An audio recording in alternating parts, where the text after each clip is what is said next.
Good morning, everybody. Good morning. Good morning. We're having some funny technical challenges, but we are on now. There we go. Like I'm getting the audio and video is off. Good morning, everybody. Good morning. Good morning. I'm hearing it from somewhere else. Is something on? Yeah, this is weird. Hold on a second. I think funny technical challenges, but we are on now. There we go. Like I'm getting. Yeah, this is weird. I've never happened before. Hold on. The tab is open somewhere. Hold on. Weird. Hold on a second. I think. Yeah, this is weird. I've never happened before. I think I know what the issue is. There we go. Glitch in the matrix. Yeah, we got it right now. So you heard us in true stereo. Okay. This morning. True stereo. Good morning, everyone. Hope all is well on this. I would like to say May, but it is October morning in Toronto. It's Dr. Vibe, your host and producer of the award-winning Dr. Vibe Show, the home of Epic Conversations, the host of Epic Conversations, 2020 Best Podcast News Award winner, 2018 Innovation Award winner, co-host and co-producer of the only online show in the world for dads and fathers. It's sponsored by Dove and Plus Care. And as always, like to say you're blessed, highly favored, a magnet for miracles, and a solution for someone's problem. What's going on, Ryan? Hey, Dr. Vibe. Always good to see you. Yeah, we actually saw each other last week, by the way. Yes, which is always a blessing. But yeah, for those that don't know who I am, my name is Ryan Knight, one of the co-founders of the Afro-Caribbean Business Network. We work with entrepreneurs of African and Caribbean heritage, really to figure out what stage the business is in and then help them create a strategy to grow their companies exponentially. I'm an entrepreneur myself. I run a company called Detailing Nights. So we provide mobile waterless car cleaning. So we go to your house or to your office, clean your car on the spot without using water, and our plant-based, eco-friendly cleaning supplies. And what I love most about Detailing Nights is our youth entrepreneurship program. It just wrapped up, so the students are back in school. Some are still in high school, and some are going off to post-secondary. And looking forward to the next season. So if you know somebody that, hey, is in high school or college that is looking for a summer job, please get them in contact with me. We would love to show them that they have the potential to start their own business. And I'm still rocking the PACU shirt, which stands for the Pan-African Credit Union.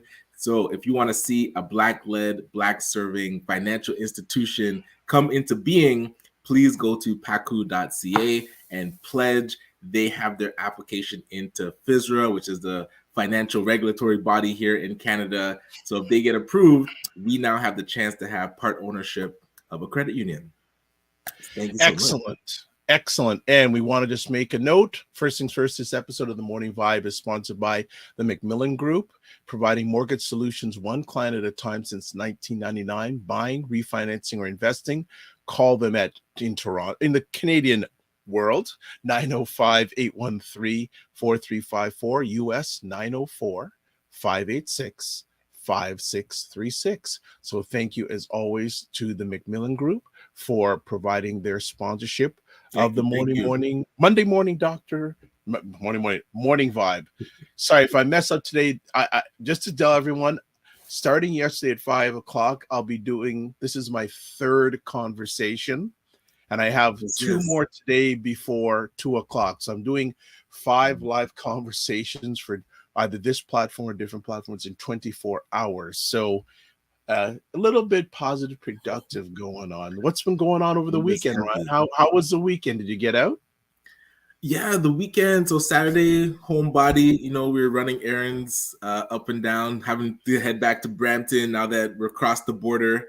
But yeah, and then Sunday, working. But also there was the oh my gosh, what does it take to be an entrepreneur event here in Ajax. So I was Okay. on a panel for that, and hey, great crowd. I love talking about ownership and wealth creation here in the Black community. So being able to see 30, 40 Black entrepreneurs serious about their business and wanting to grow. But I don't know if I got to thank you about what last Wednesday of being able to be at Oh, this. I've been well, in my we haven't done the deep dive conversation. on it yet. Yeah, Yet. how did you find that event? Well, first of all, I have an interesting question for you. Hmm. Uh, you lived west of Yonge Street in Brampton. Now you're east of Yonge Street in the Durham area. Compare the Black Canadian entrepreneur activity in both areas. Wow. The activity that was happening in Brampton, ACBN was typically doing a lot of it. But Yeah. now in Ajax, other, I would say, entities, not so much organizations. I think the BBPA had done Black Men in Business events. But They yeah, did it's one. mostly, Yeah. yeah, At so the it's mostly Ajax Center. Yeah. entrepreneurs that are putting on events themselves. So that's interesting. In Brampton, I think it was like Jody with Malcolm's Choice was one of the main entrepreneurs actually putting on entrepreneurship events. But typically it was us with ACBN in the PO region. Excellent. Excellent. Now you want to dive in. Well, a little bit last Wednesday. So last Wednesday, we were blessed to attend an event being put on by the CEO Global Network, which is run by an incredible gentleman named John Wilson, who's Mhm. 81 years old. And I had the opportunity to meet him online a little while back, and we beginning to develop a relationship. And this organization mentors CEOs and a high level entrepreneurs. So it's Yes, really, yes. really top notch. And I had not heard of the organization until recently. We've developed a relationship. And long story short, out of the blue, and I think I've mentioned before about two and a half weeks ago, he says, "Hey, CEO series. They have speaker series. I think once every quarter or once Right. every few months."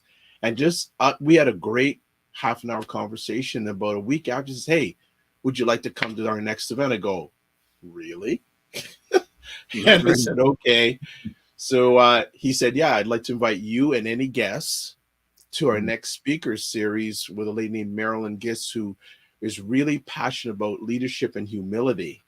So I Yes. said, "Okay, I'm going," especially when the tickets are $700 a pop and I ain't paying a cent. Right. But Um, so I was able to invite Ryan and a few other entrepreneurs, and we went there, and uh, incredible and great event.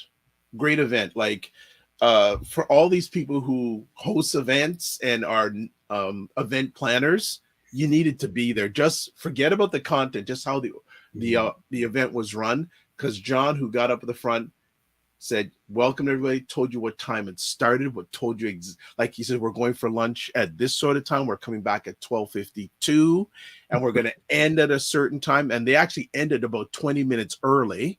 right, right. He But he said we'd said be out from by 2. yes, because he said And we're he before says we 2. respect everybody's time. He Right. said that. So that's not even forget about it, just the content end. Mm. It was a great event, great knowledge, great learnings. Everyone got a free copy of the book, Yes. Ms. Gibbs' book. Everyone got it, and she took pictures and spoke with everybody who wanted to speak with her. So Mm. if you weren't there, you missed out. But I'll just leave it at there's so much more I can get into, but I'll leave it at that. And a powerhouse Black lady from the South, from Yep. US, came up, Yes. and man, hearing her story and the stories that she was telling, but that backpack analogy that she used with what people are carrying, and you don't know what other people are carrying, but being respectful and having empathy to that really stuck with me. But I have to tell you, I almost didn't get into this event. Okay, well, I don't know if we were going to get to it on Friday because we don't have a, but talk about it now. So real quick, I arrived, and again, I was late. I'm coming from across the border, and so the lady, and it was one of the, I guess, conference staff. She sees me and she's like, "Oh, which event are you here for?" And I was like, "Oh, I didn't know the name." So it's like, "Oh, it's probably the trade show. So it's down the hall, door 1." I'm like, oh, "Okay, thanks." So I go down the hall and I'm like, "No, this isn't the event." So I come back and I see the CEO event. So I start walking there and she stops me and she's like, "Wait, that's the CEO speaker series." I was like, "Yeah, that's the one that I'm here for." And she's like, "Oh, okay." And then she let me go. So I'm like, "Oh, just gatekeeper." But then I get to the front table and I'm like, "Hi, my last name's Knight." And she's like, "Oh, sorry, no, this is the CEO event." I was like, Oh, was "Yeah." this the main table? At the main table. Oh, wow. And my badge is there. So she's like, "Oh no, this is the CEO event." I was like, "Yeah, that's the event I'm here for." And she's like, "Oh." And then like their whole attitude changed, right? It was like, "Oh yeah, so sorry. Oh yeah, it's there. Thank you, Mr. Knight." Twice. You know trying what? to direct me away. If you are comfortable, I think John needs to hear that story. I mean, I was actually shocked. There was about 8. Well, I think because he invited you and the chamber was there, there's about 8 to 10 Black entrepreneurs, but I'm pretty sure they're not used to Black CEOs being there. Well, but actually, the interesting thing is one of the members of their team, a guy named Rob Meikle, is actually a member of CEO Global, and he's a Black man. Right. Yeah. But if you're up to it, I think it's important that John hears that. He needs to hear that story. Yeah, I don't mind. Okay, no, he needs to hear that story because and good morning, Tim. Hey, how you doing? Hope all is like brother. He needs to hear that story because he will not be pleased with that. And he's being the leader he is, he needs to hear that story. And it wouldn't be coming from me, it's going to come from you directly, but he needs to hear that story. That's disappointing. And if I'm saying from what I know, the leader so that is disappointing, but not surprising. And that's where it just became comical because it wasn't surprising. So, but I was still surprised, which is weird because we're like, so Roger is asking, did you talk about chatter polls yet? I don't know what that's what's going on there. Can you see the picture? So Friday, Roger, we were actually able to meet up for lunch at Chatter Paul's. Nice. Oh man, this place is just amazing. What would you call it? Like the place is beautiful. Food was spectacular. So shout out to the chef Chad and his partner Penny. Yep. Just above board. So this is a place, and Tim is on the call, that I would love to see multiple Chatter Pauls around the world. That type of level of Black restaurant exists in our midst. So we need to support, and we'll definitely be back there. I know I have to take my wife, so hopefully she's listening. You better. I've been there, and Chatter Pauls has been around for a while too. So it's good to hear that they're keeping up their high standard. So absolutely. and Roger says, and Black owned. Yes, there you go. And I believe that they're participating in Buy Black's Restaurant Week as well. We got to talk to them about it. Which is another thing that we're going to be, actually. And Roger says, 15 years Black owned. Wow. Yes. And talking about Black Restaurant Week. It's coming. Actually, myself and Ryder, man, we're going to see each other twice in a week. We're going to be seeing each other again tomorrow night down at Sugarcane Restaurant, another great Black restaurant. Yes. Doing a panel discussion to kick off Black Restaurant Week, which is coming. So Make sure you following us wherever, whatever platforms, and also make sure you're following by blacks on whatever social media platform, so you are informed and you take action and make decisions to support Black Restaurant Week. Yes. Going back to Tim is saying, from what I'm hearing, Ryan, this has been happening since I was in the field of events and banqueting. There's nothing John will be able to do. It is built in. Well, it's interesting because that's his staff there. So I'm going to bring it to John, and I have that relationship already that I can bring some of that in, but I want it directly to come from the source. So he hears that he's that type of leader. So I believe whether he's not, he needs to hear it. Yeah, and there's like, because the way she answered the question, if she had said, "Oh, are you here for the CEO event?" instead of "No, this is the CEO event," like the nuance. I think I know the lady who would have said that. Now, were there one or two ladies there at that time? 3. Wow. Yeah. The 3 of them were talking because it was like the reception. I mean, the registration. We'll talk a little bit more about that. I'd be interested to know the lady who gave that reaction to you, but it's not good. All right, so we're gonna. One other thing, Hayden is saying, "Good morning, Jim. I'm surprised that you're surprised by the reaction to Ryan." I'm not surprised. Right? No, we're not surprised. Yes. We're not surprised. We're not surprised. So, we could go on chatting about this, but we have a guest, a friend here today who hasn't been with us for a while. So I'm going to let you introduce him. Absolutely. And we've had him on the show before, but we wanted to bring him back because now, before we had talked about this Black labor market assessment, we were able, as ACBN, to commission it. So Dr. Pierre is back with us from DBPA and Dunn, Pierre, Barnett, and Associates, to talk about the completed rapid assessment and what the future looks like to do a deeper dive nationally. But I've been blown away with the initial data that's come out of this labor market assessment, and the fact that it's never been done just still shocks me. So thank you so much for joining us, Dr. Pierre. Good morning, everyone. How are you today? First of all, Ryan, thanks for introducing me. And Dr. Vibes, it's a pleasure meeting you again. And I know we met already, and I knew that we met at the BBPA Harry Jerome Award back in April. So thank you for having me here today.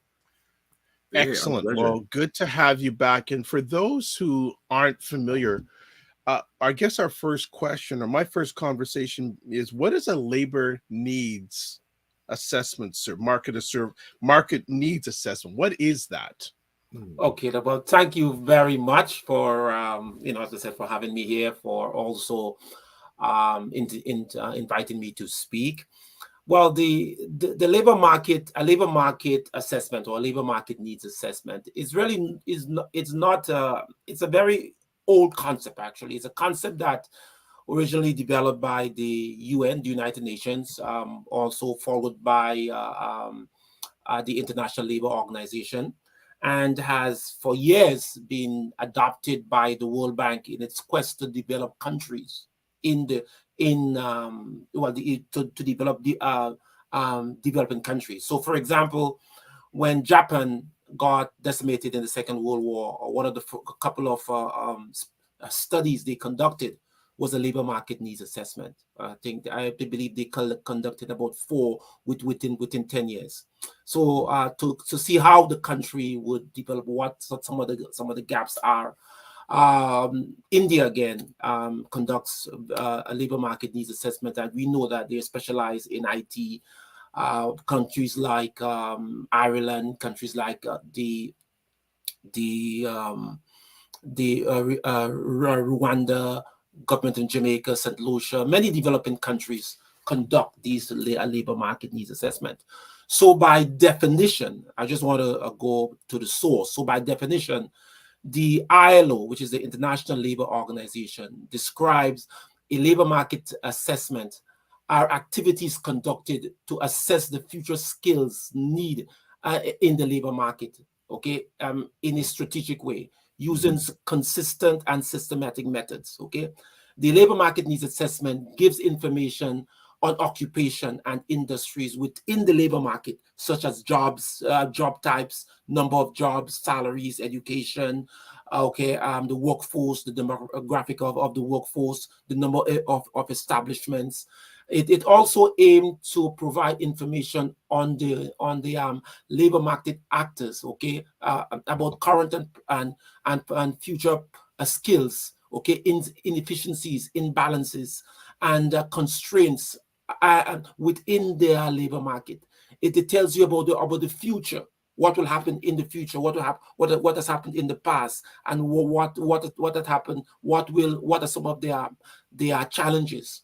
So a labor market, the labor market needs assessment help to determine the high potential growth areas, which may provide opportunities for entrepreneurs and new business. It could also identify opportunities where there are presence or anticipated demand for labor. It also will help you to understand the mismatch and the gaps of job seekers. It also identifies constraints and opportunities in the wider in the wider systems. So it can give. It's a wide section. It's a wide area. It's a comprehensive study, and that's one of the reasons why most governments. It's such a detail endeavor that most countries conduct labor market. And we also wanted to sort of congratulate the ACBN for taking the advantage or taking the opportunity to set us on a path as Black people to conduct this labor market needs assessment. But that's where, because you're saying typically countries do it, so Yes. why was it important for the Black community to now do it for ourselves?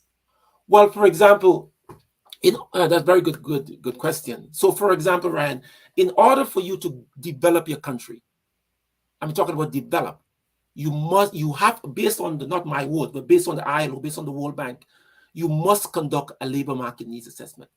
It is like the foundation of development. So if you want to develop your country or your people, you must, it is required. As I said, there are only 1.2 million people in Canada.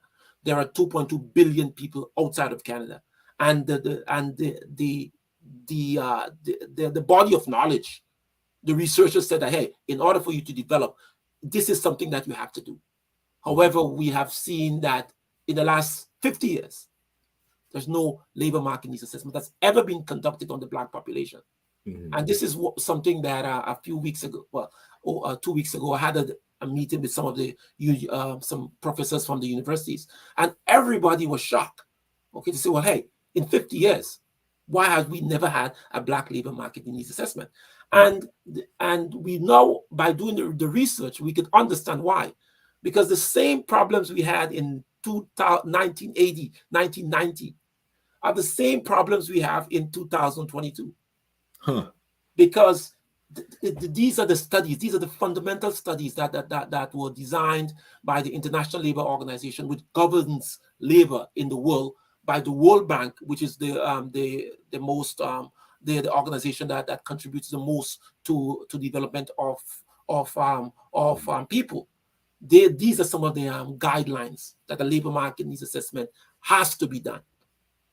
And unfortunately, it has not been done in Canada, at least in the Black community, for in the past 50 years. However, labor market needs assessments is something that is done routinely within the Canadian system. However, not in the Black community.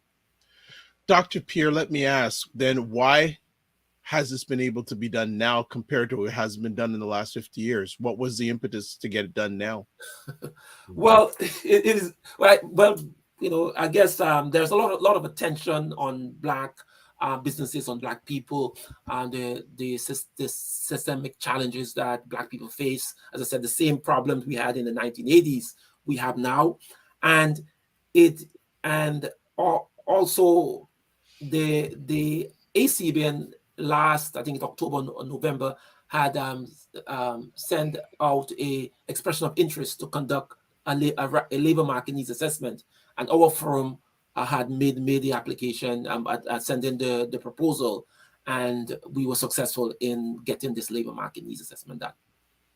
Okay. So how was this study done? Like, how did you do it? What was the legwork that had to be done to get it done?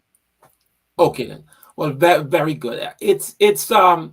The labor market needs assessment was done by our company. It's Dunn, Pierre, Barnett and Company Canada Limited, and we are a Black research firm. So we were one of the leading Black research firms in Canada and maybe in North America. This is something that we do routinely. Our company has done over 160 studies, 40 countries. So it's something that we are accustomed to. And because since that as us, we come from developing countries, we were not born in Canada. So we have experience working with the International Labor Organization. So we, as I said, we have conducted many of these projects before. Also, when we conducted the labor market needs assessment, we also had to identify, there's something in statistics called sample frame population, etc.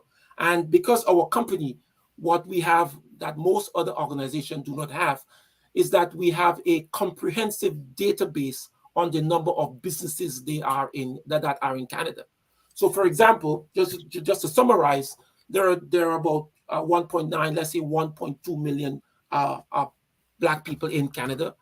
We have a total number of businesses in Canada of 27,640 as of June 1st, 2020. So what we did, we took a sample of about 1,903 businesses from, as I said, it was done in the southern part of Ontario. So what we did is that 1,583 persons responded. So we had a good response rate, a response rate of about 83%. So we believe that the information that was provided was very important, very, very detailed. We had what is called a margin of error, which is about 1.42%. Okay, and again, the margin of error tells you what percentage point our results will differ from the real population. So at a 1.14% margin of error, it shows that our study really reflected the entire population. With regard to confidence level, we had about a 95% confidence level. Okay, we also had what makes it worse, what makes it good was that we surveyed many of the population in their regions in Canada. So, for example, we surveyed respondents came from the Durham, respondents came from Halton, respondents came from Niagara, Peel, Waterloo, York, Toronto, and Ottawa. So in total, we surveyed 1,583 persons. However, the largest percentage came from the city of Toronto. What percentage of the respondents were outside of Ontario? Well, okay. None of the respondents they were from outside of Ontario. As I said, the project was a rapid labor market needs assessment for Southern Ontario. So, based on the terms of reference of the ACBN, we specified, we focused our findings, our research in Southern Ontario. As I said, the largest percentage came from the city of Toronto. However, we also had businesses. We had, for example, we had 238 businesses came from Peel. We had 225 came from city of Durham. We had 135 from Halton, and Ottawa 157 businesses. And just one more question following up that. You're saying that your survey reflected the general Black Canadian business population. Is there any concern that there wasn't a lot of representation of Black businesses outside of Ontario? Well, yes, that could be a fair statement. However, based on Statistics Canada data, the majority of the businesses, or the productive businesses in Canada, Black businesses in Canada actually, are in the province of Ontario. So at least, even though we did not get all of them, however, what is needed, as I said, there were some limitations to the study, the limitations, and one of the challenges is that now, since that the labor market needs assessment, it is a national endeavor.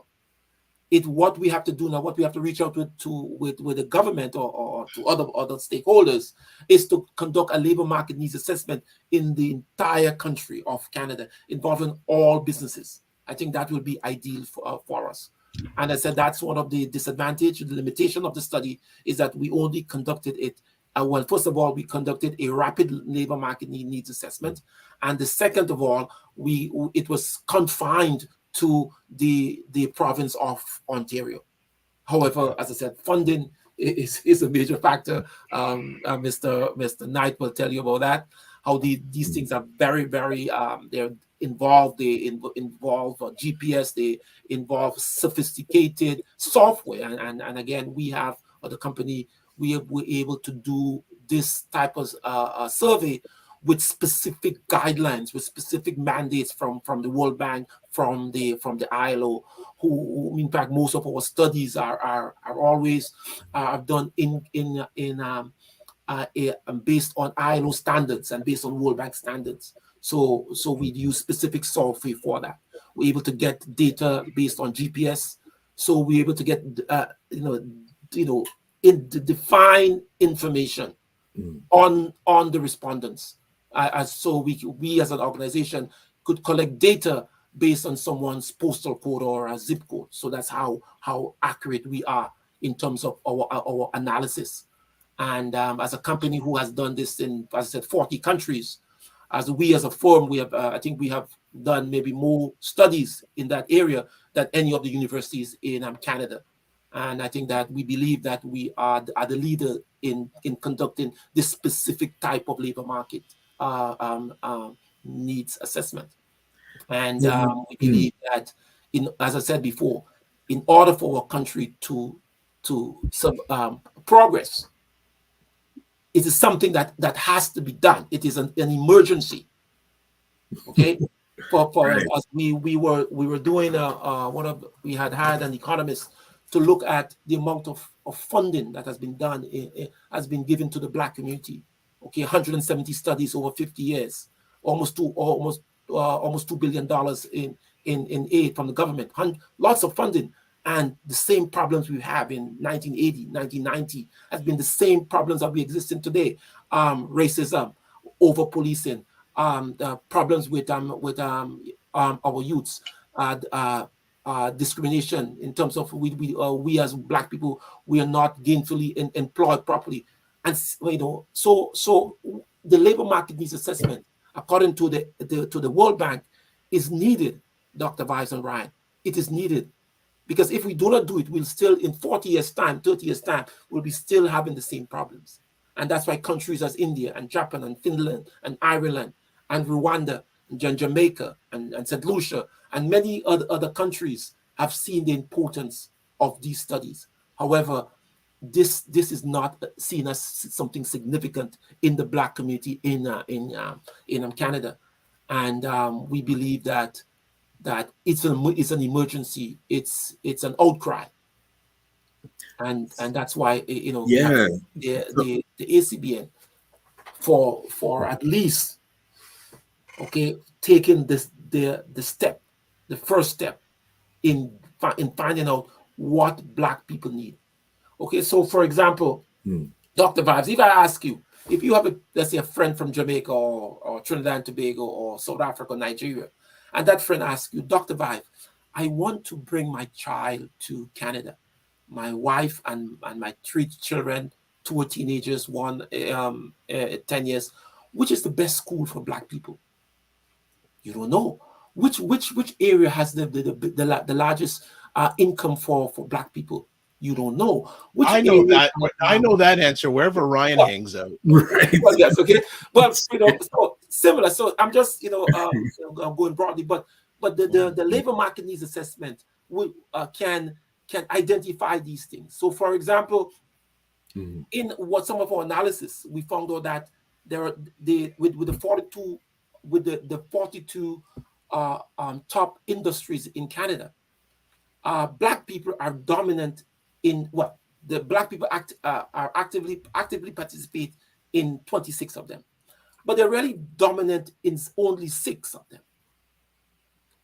And it shows that we as a people, 1.2 million people, we're kept out of the industrialized system of Canada. We're just occupying in a very, very small space. So in fact, even though we live in a developed country, we as Black people are not quote unquote developed. We're still developing.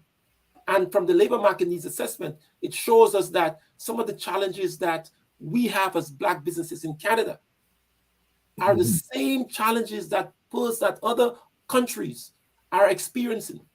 So we are no different from persons in the developing country, even though we live in Canada. And that has to change. And that's why it is important for a labor market needs assessment to be done. Not now, not tomorrow, but now. All the universities should come together and do this.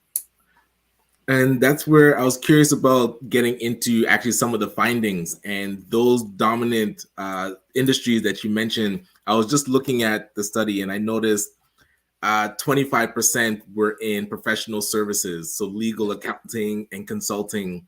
I think it was 19% are in arts and entertainment, 9% in finance and insurance, and then another 9% in like computer and system design.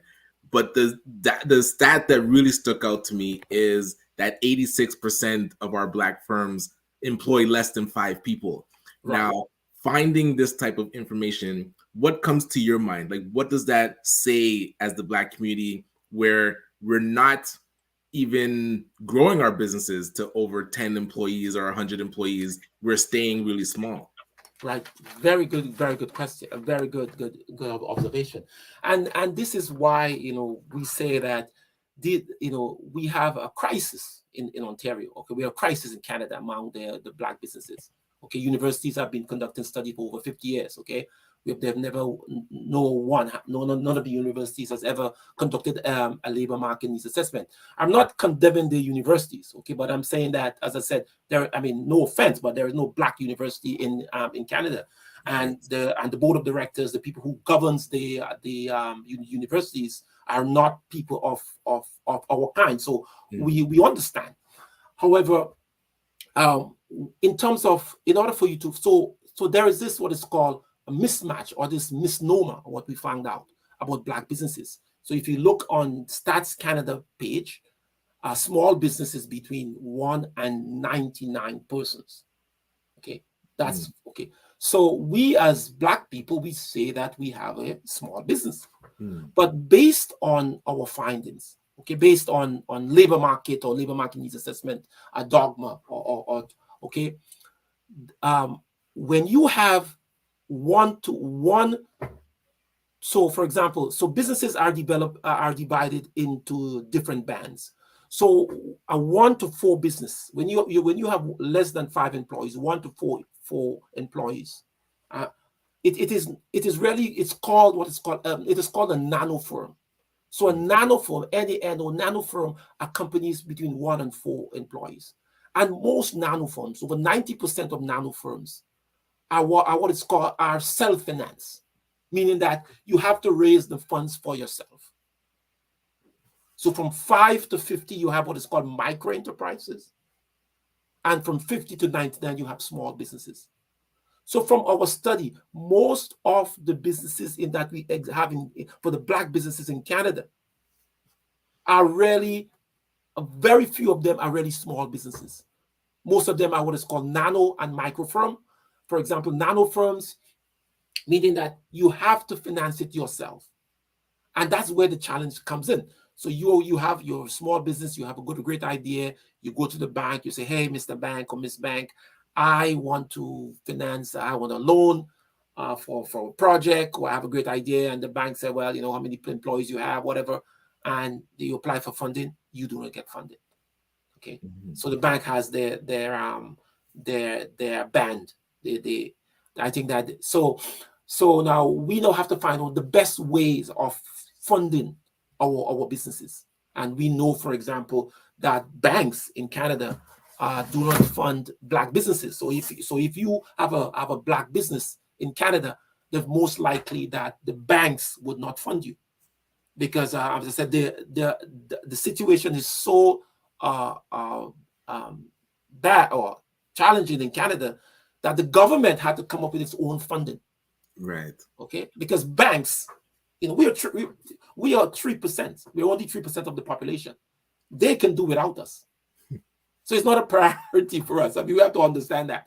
So that is the reasons why we have to come up with our own mode of financing, and that's why we have to thank the government for that initiative to come up with this specific type of funding, so that we can fund our people, because our people, the Black people, we are a developing people living in a developed country. I think that's some of the words from Miss So we are a developing people.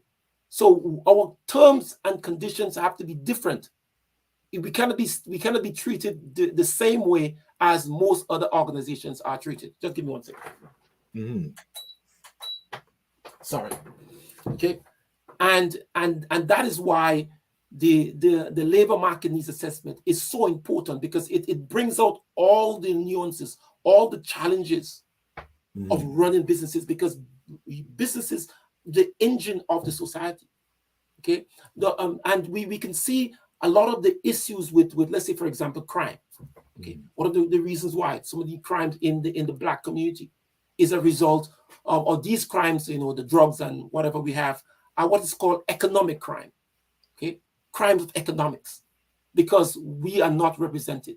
In fact, from the data, okay, the 11%, let's say, from the general population, 11% or 11.2% of Canadians are business people. But when you extrapolate Black businesses, Black people, in terms of how many Black people are in business, we only 2.3% of Black people are business people. Less than half of that are women. And that's why in our study, we oversampled women. So just for example, there are 27,000 Black people in businesses. 80-something% of them less than 5. We have the perfect opportunity to come to what we call almost perfect employment by increasing our businesses. So my goal, as I mentioned with some of the recommendations, is that we need to go to, let's say, 50,000 Black businesses. So if you have 50,000 Black businesses employing, let's say, 10 persons, 5 persons, in 5 years, we could have almost a perfect employment. We could employ Black people. And according to the ILO, what people want is what is called decent work. And for Black people, we haven't had decent work in Canada in the last 30 years. But there's a difference that you had mentioned when we had spoken, where what you're talking about is entities that actually employ people. Yes. Do you know approximately how many there are of just solopreneurs, Black people that are just running businesses and don't have employees? Right. Good. Very, very good. Okay. So for what we have done, I said, we collect a lot of data. So we've looked at the LinkedIn, the Facebook, the Instagram, the TikTok, the people who set up own business, and also persons who register organization. So to date, we have as of June, I think, or from June, because we took the study from June, there were 127,360 solopreneurs, Black people who just have one-man show. Okay, they're not employees. They did have no employees, but they run the business for themselves. Okay, and you said, 111,000? 127,000. And 27,000. Yes. Oh, Okay. wow. So we a lot of a lady may do have a little she does braids in her homes. She does do nails, massage or sell cocoa butter or something like that. Okay, have a shop or have a little shop in a home, in a basement, etc. She does not employ anyone. So we are entrepreneurs. That is in our DNA. And that's why sometimes we roll our eyes at the data. Some of the other recently there was an organization who said that black persons or black people wanted to be in the boardroom. Okay. And we said that where the data comes from, where we have been in the business of collecting data. This is like almost 10 years we're in this business. Okay, so we conduct 2 labor market studies or two labor force surveys with over 593 black firms twice a year. We've been doing that for almost 10 years, and we have not seen that. Okay, so we said that we as a people, we want to be be energized. We want to have our own business, and traditionally that has been with our culture, our civilization. All right. We've got a number of questions, so we need to catch up here. So first of all, Tim is asking, has Dr. Pierre connected with the Black Entrepreneur Knowledge Hub? And if so, will both companies be working together to gather data? Very good question. Yes.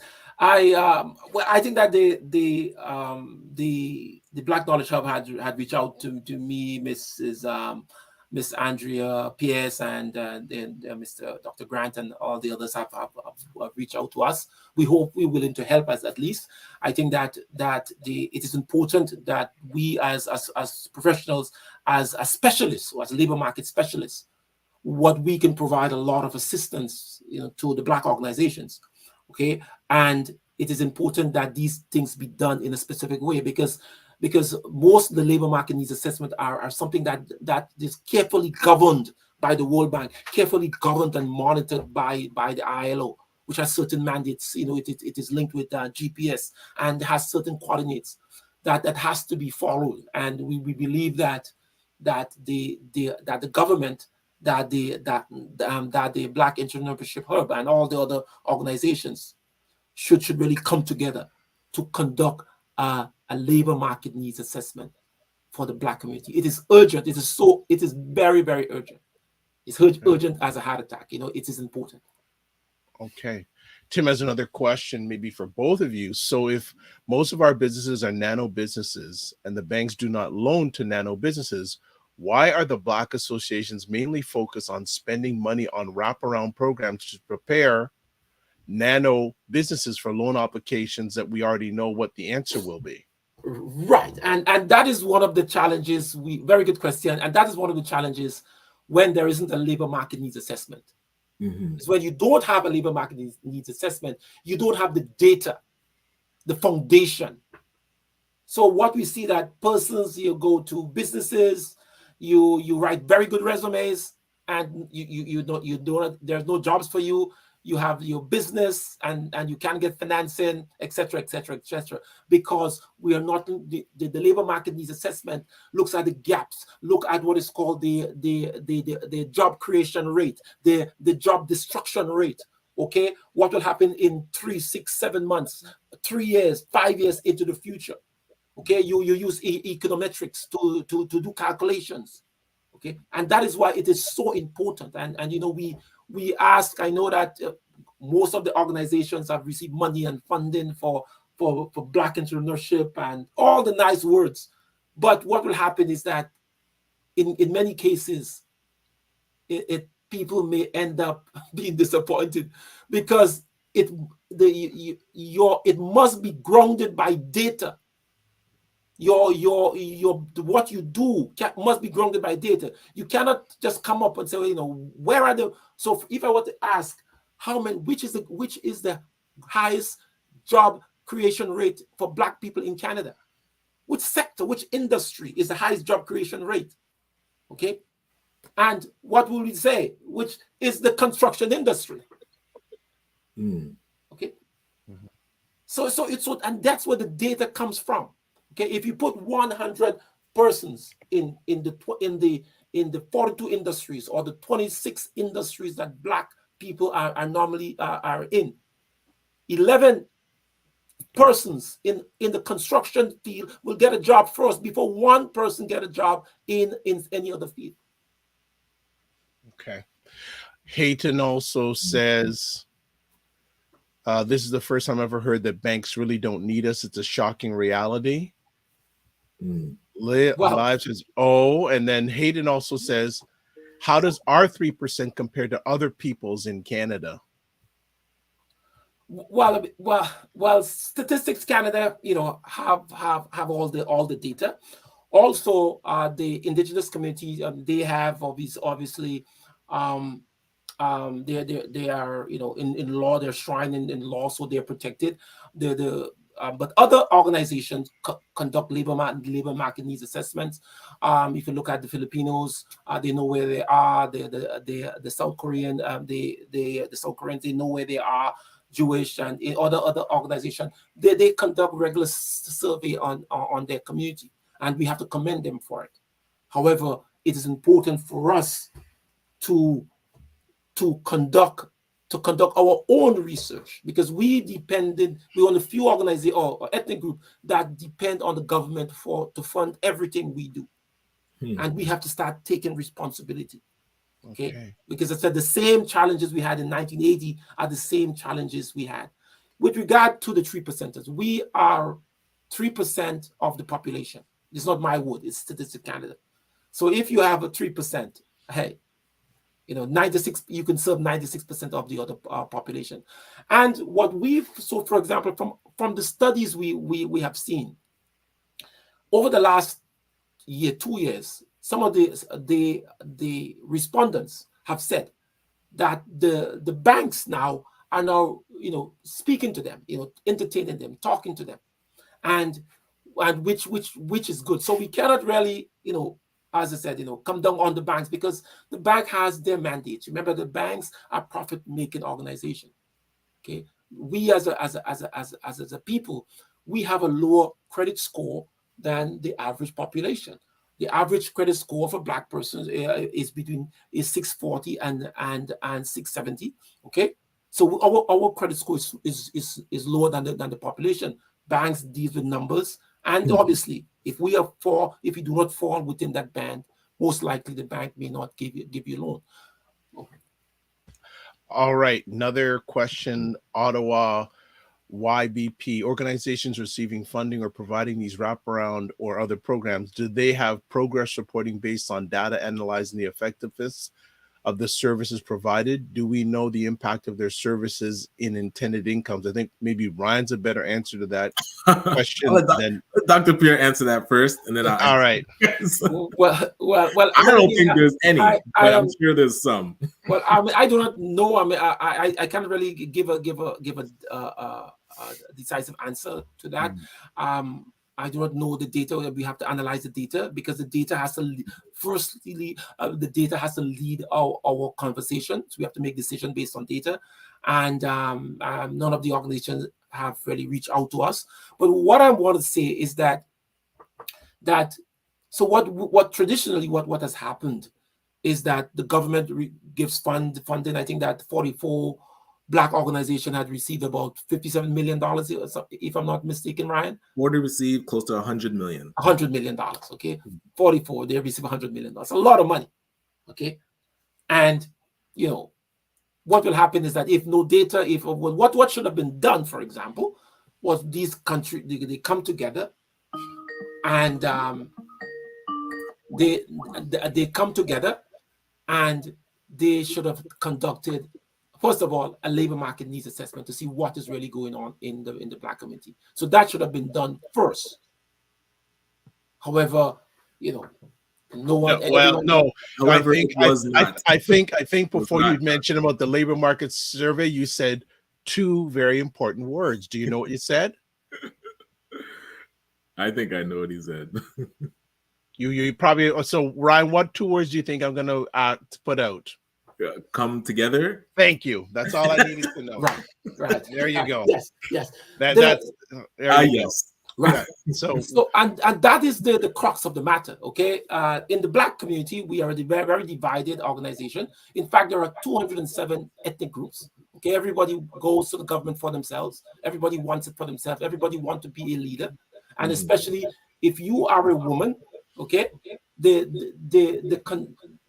more, you know, if you are a woman, okay, you want to be a leader more than anyone else. Okay, so it is, so we have to decide who our leaders are.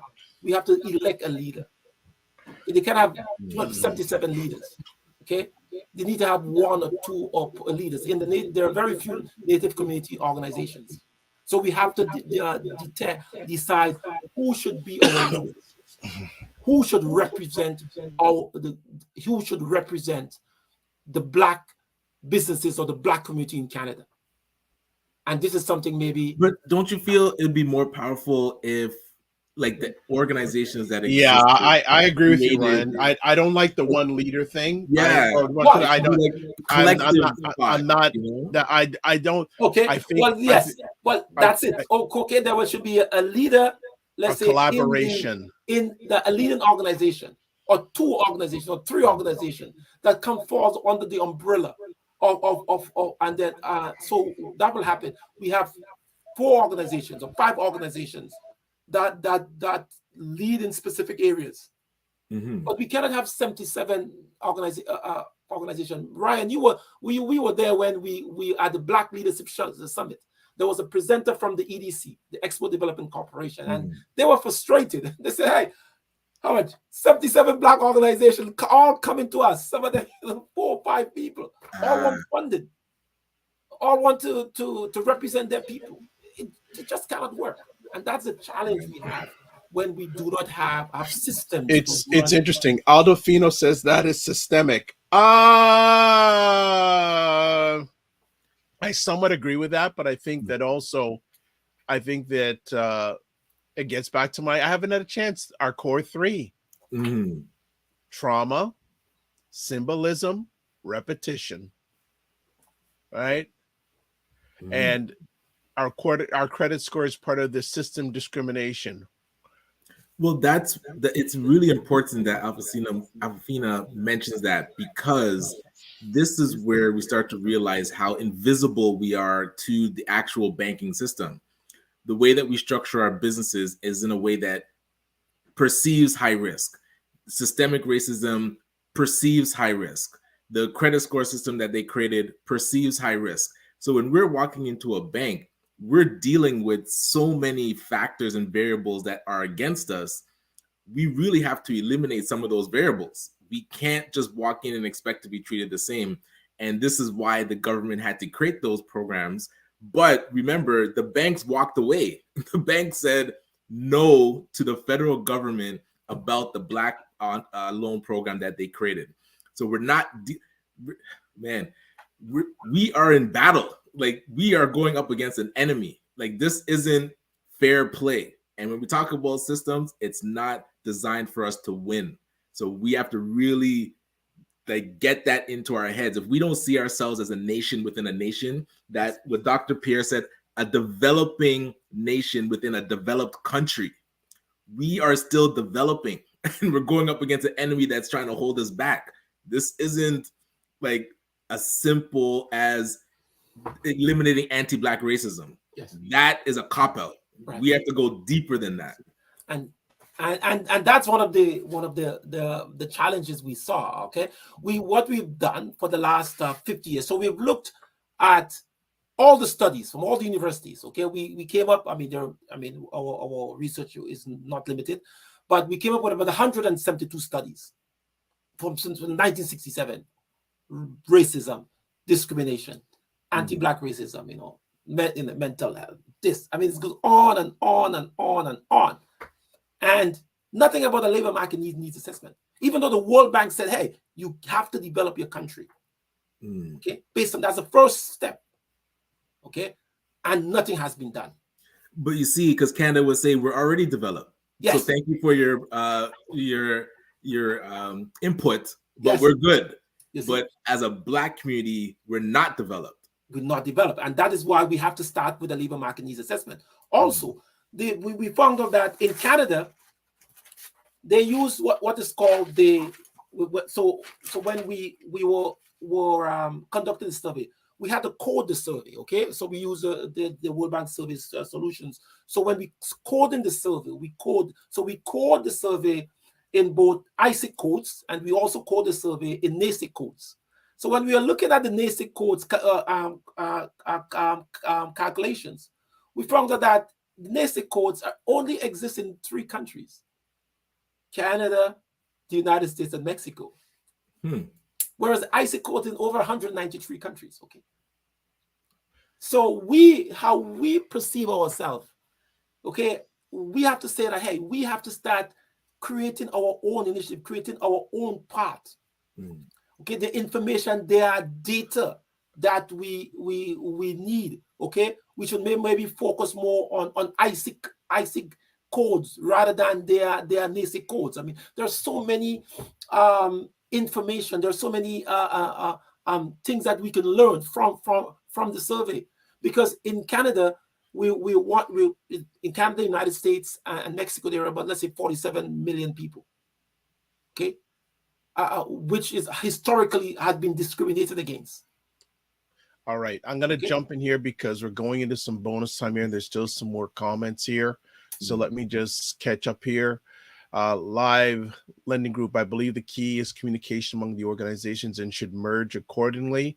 Look at the process of mergers and acquisitions can give us some insight. Also saying Dr. Pierre said something that everyone is overlooking is definitely the key to our progress and success from here. Data. Also saying we need to collect, aggregate, analyze, and understand the implications to be able to make effective moves. They also say that we also use the NIACS codes to underwrite and originate loans. Another comment from way back, Macmillan Group asks, now that the study is completed, who gets the data and how does it help us move forward? In a nutshell, what's next? Okay, good, very good question. So maybe we could answer the last question first. Okay, well, the data, I believe that the data should be a part of a national collective of conducting, of pulling all the necessary labor market data into one domain. Okay, we believe that, for example, most data, the data conducted by universities are stored and housed by universities. We believe that should not be. I think there should be one centralized location for all data on Black people, because what we have seen over the last 2 years, there are about 74 organizations that collect data on Black people. 90% of them sprung up in the last 2 years. Okay, data is very rewarding business, and if we do not collect our data, we as Black people will give our data to other organizations. They will use it, and it will be used against us, because historically, when they collect data, most of the data have been used against us, not for us. So we have to be the custodian of our data, of our information. Black data should be for Black people.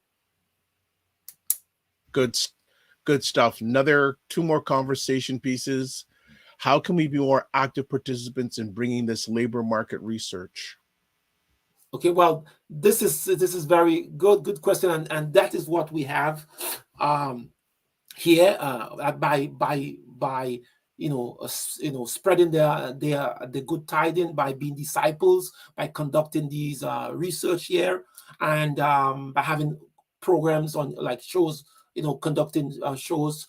I just also want to say that last week I went to a like a get together, and I met someone from the University of Toronto. I think the person came to me and said, hey, we want to have you have a discussion with some of our students, because the labor market needs assessment, we've never heard about it. First time we're hearing about this labor market needs assessment. So I think that we have to promote and market our successes in a positive way. And country and all the organizations should come together and support the ACBN in their quest for bringing this idea of this labor market needs assessment to the country, not only from the Black perspective, but from the national perspective, from the government on both Ontario and the federal government. Because if we have a labor market needs assessment, a lot of the challenges we have with the police and crime and housing and all these challenges we have, prisons, and will be eliminated because we know the gaps. We will first of all know what some of the gaps are. Okay. Well, Ryan had to jump, but we have one more conversation piece, and I think it's a good way to sum up the conversation today. If we're perfect and ticked every box at 3% of the population, why would anyone need to pay attention to us? Well, on the contrary, okay, because we are so small, 3.5% of the population, it provides a perfect opportunity for us. A perfect opportunity is a perfect case study of these people. 19% or the 1.2 million Black people, 19% are from the country of the origin, was born in Jamaica. Okay, 14% Haiti. We have all the stats. These people, if we now empower these people, there's 27,640 businesses, okay, to increase the business population from 2.3% as business owners to 11%, employing let's say 6 persons. So if 27, if you have 100,000, 50,000 Black businesses employing, let's say, 10 persons, we'll have a population, a working Black population of 500,000 people. Okay, which will we have almost perfect employment, because the labor force of Canada which is about 18 million. Okay, the general labor the labor force is 18 million. The labor force in the Black community is 479,000 people. So our labor force is smaller. Our labor force participation rate in Canada as of August is about 65.4. Within the Black population is 49.6. So there's a disparity in the amount of Black people who are employed. We cannot employ our own people. So we need the businesses, more businesses to employ our people. And that's the challenge. If we do that, we would have perfect employment. There are very few Black people will be out of jobs. The reason why so many Black persons are out of job and they're getting into what is called economic crime, the drugs, the whatever, is because they do not have, according to the ILO, they do not have decent employment. And we have the responsibility to give our people decent employment. And it starts by conducting a labor market needs assessment. Nothing else is the foundation. It has been tested already. India, okay, Rwanda, Ireland, Serbia, all these countries have done it and they've been successful. St. Lucia, okay. There is now the Conference Board of Canada recently did a labor market needs assessment for the Northwest Territories. Why can't it be done for the Black community? Excellent. One more really, really quick question for you. How are you harnessing the data you have? You have your numbers.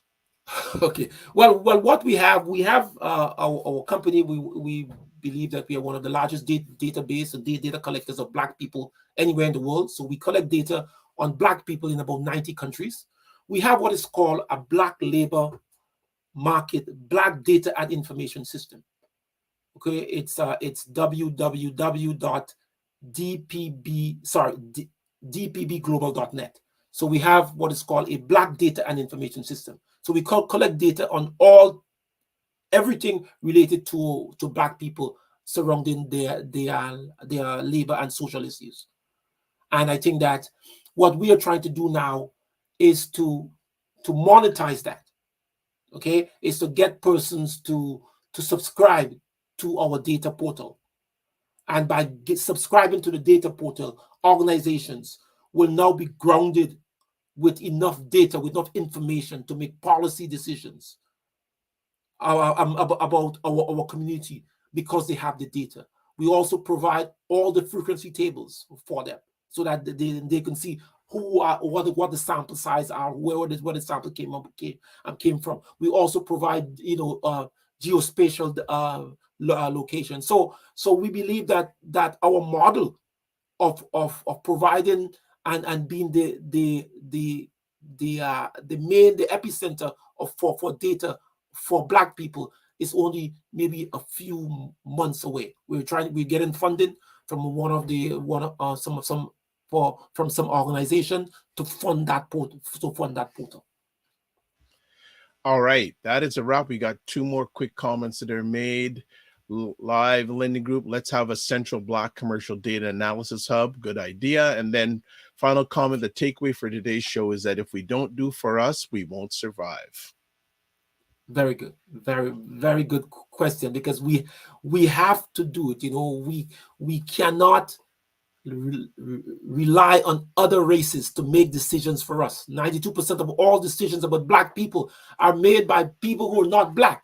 I mean, this doesn't happen in any other race. Okay, we have to make our own decisions. We are educated as them. We are we have to start taking the initiative, because we have to look out for our own. We cannot allow anyone else to look out for us. So for example, this labor market needs assessment should be done. Should be the person should we believe that volunteer, donate, whatever, to having these things done, because it is, if you don't do it, what will happen to your children in 10 years from now, 5 years from now, when your children want a job? They will have to go to someone and from another race who will give their family priority over us, where we could do it ourselves. So we have that opportunity to support this labor market needs assessment. We have we have lots of data, okay, and we need the cooperation of everyone, of the whole community, of the whole Black community, to do this.